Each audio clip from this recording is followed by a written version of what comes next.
playing Teenage Mutant Ninja Turtles Shadows of the Past. And Dustin is in charge of teaching us how to do that. Everybody except for me, I'm going to play the villains, but everybody else has their own turtle. Each turtle's got their own set of stats.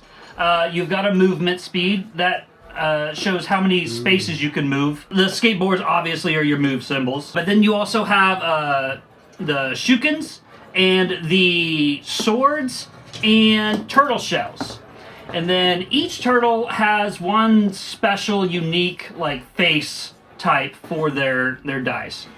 Donatello has a shell and a katana sword together. So that acts. He can use it as an attack, and it also acts as an extra defense for him. Mikey has 2 skateboards, so he can do 2 sets of move actions. The double skateboard. A late 360 shove it to boneless. Landed. So the katana is your melee attack. You'll use that attack anybody adjacent to you. We'll go over what adjacent is later. And then your shuriken is a ranged attack. You can attack somebody who's not adjacent to you. So like 2 spaces away. I can hit that, or you could hit that Raph could hit that guy. Yep. With a shuriken. Yep. He could not if he was not right there. Though. Too close. But also you can attack from further away with the shuriken, but it loses damage. The further away it goes from the 2. So every space after the 2, you lose 1 damage off any hits you roll. Maximum shuriken damage right here. Got it. Yeah. Got it. Cool. All right. And so when you attack, you're going to roll whatever your attack is listed on your turtle, which in this case, Mikey's got 1 base attack. He would grab one of these black attack dice. And each of these attack dice has either a hit or a double hit or a deflection, but this is for defense only. So when you're rolling attacks, those are just basically misses. Cool. So you would go ahead and roll whatever your attack is plus your symbol spent.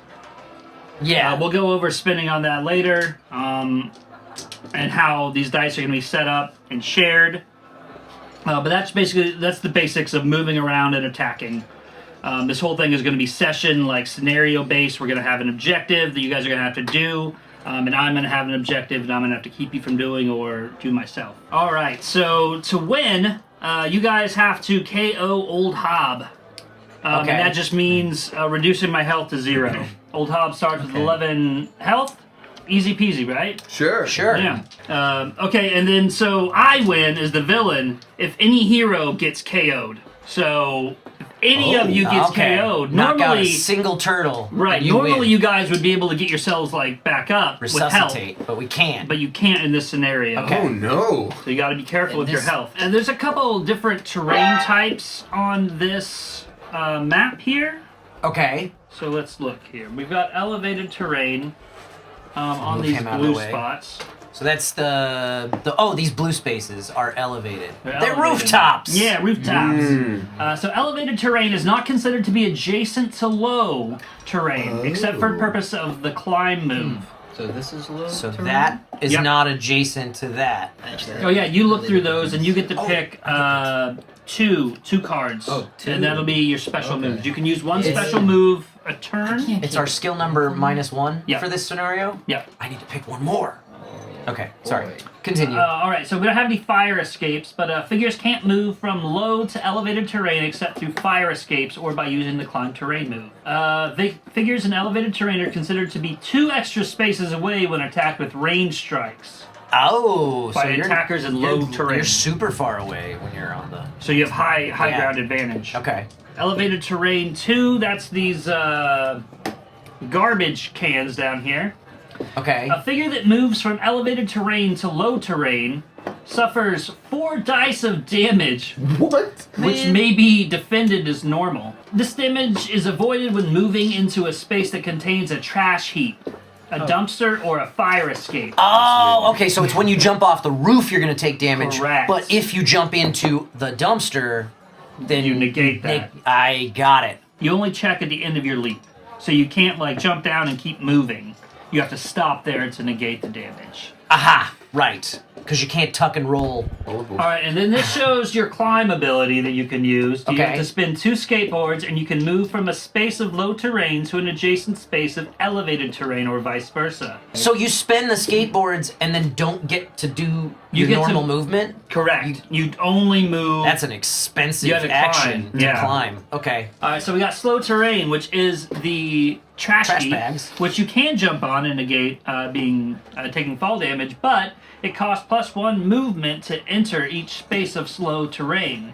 Okay. So that's just Makes when sense. you're walking on it down on the ground. There's a bunch of extra crap you gotta walk through. All right, next up we got throwing objects. Manhole covers and trash cans may be thrown.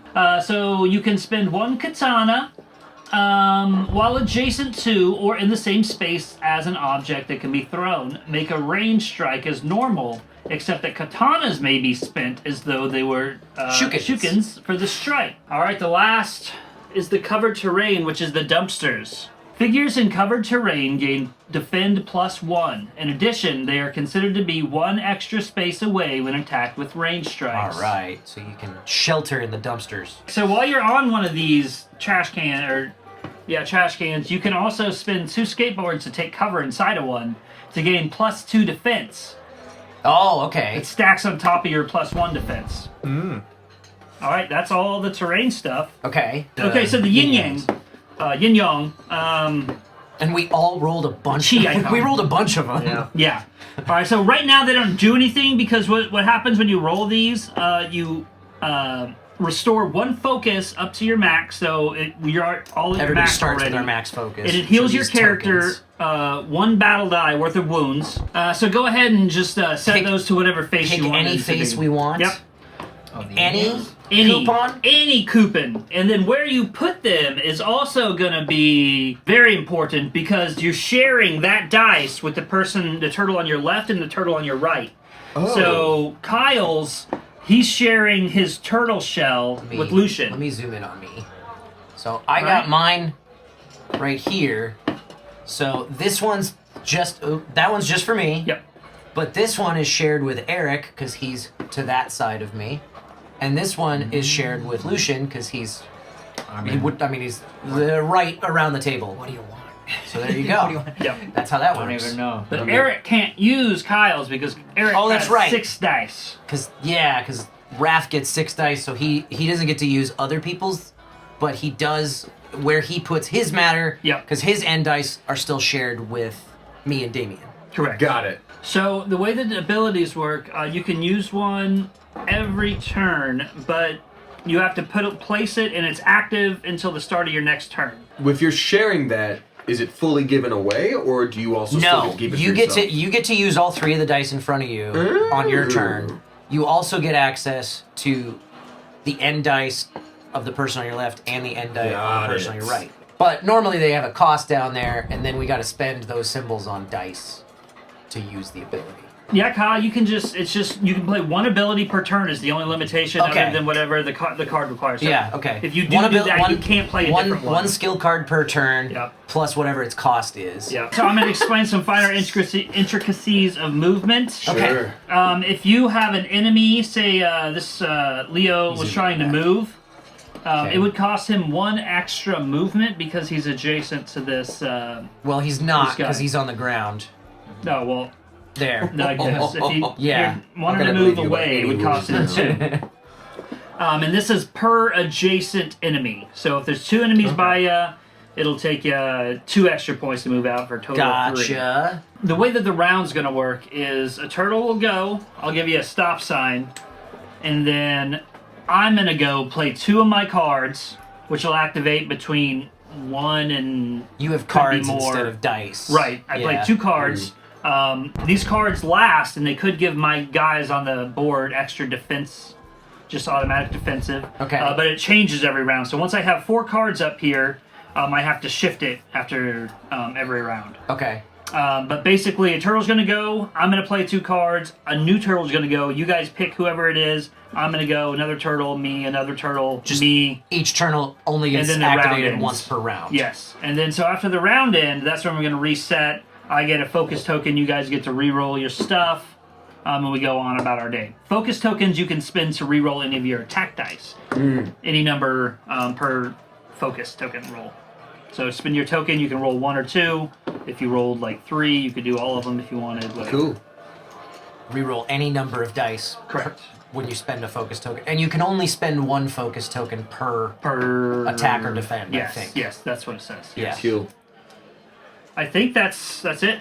Amazing. Awesome! So we just gotta kick some shell. That's right. Hey, thanks for hanging out. If you want to spend more time with us, do us a favor. Hit that like button, hit that subscribe button, and most importantly, head on over to twitch.tv/BNB Tabletop and give us a follow there. We play board games live every Sunday night at 5 p.m. Pacific Time on a show we call The Board and Barrel. And we like to keep things interactive. You guys can influence what happens throughout the course of a game with our Buff and Nerf house rules. You can also make predictions on how things are going to pan out, play virtual bingo for a chance to win a free board game of your own, and heckle us and stuff from the chat. Thanks again for watching, and we'll see you Sunday night.